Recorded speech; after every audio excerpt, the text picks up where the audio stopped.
I'm back on this old thing. First order of business is pulling the transmission because when I parked it in December, it would only shift into reverse and wouldn't go into any forward gears, even if I tried to shift it on the transmission itself with my hands. So I'm gonna pull it out and see if I can figure out what's going on there.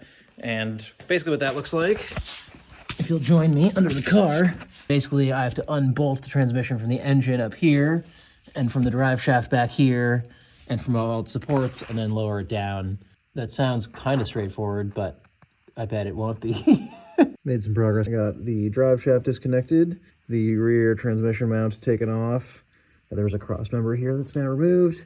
Pushed the whole drive shaft back a bit by undoing the carrier bearings and took off the speedometer cable and the clutch line and some other random stuff. So now the transmission is only held up by this jack and these 4 bolts, 2 here and 2 on the other side. So in theory, if I disconnect those, then I should be able to pull the transmission back towards me and then lower it to the ground. Here's where we're at. I'm using a motorcycle jack upside down as a transmission jack. So that's just kind of supporting the weight of the transmission since it's not attached to that much. Speedo cable, clutch slave cylinder disconnected. Then I'm using this jack with a piece of wood to press up on the back of the oil pan on the engine so that when the trans comes off, the engine doesn't suddenly drop down, which would not be good. And now I just need to remove all the bolts. I was actually wrong about which bolts they are. I do have to take off the whole bell housing, which is where the clutch lives. So that's this chunk. So that piece and this part, which is the main body of the transmission, will come off together.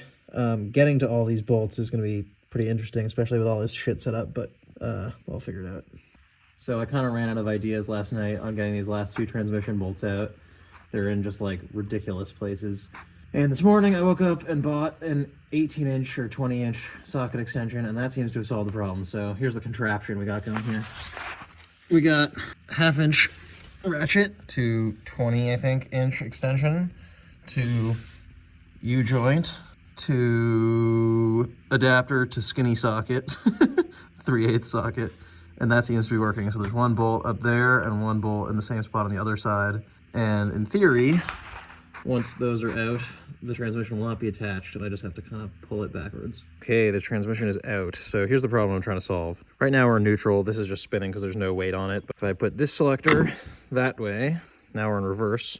So I spin this left, and that turns right. But it should be, if I understand this correctly, which I may not because I've never messed around with a transmission before, if I have this selector in this position, I should be able to use this selector to select what gear I'm in, I think. But this just doesn't do anything at all. So I need to take the top off of the transmission and see if I can figure out why this is no longer engaged with anything.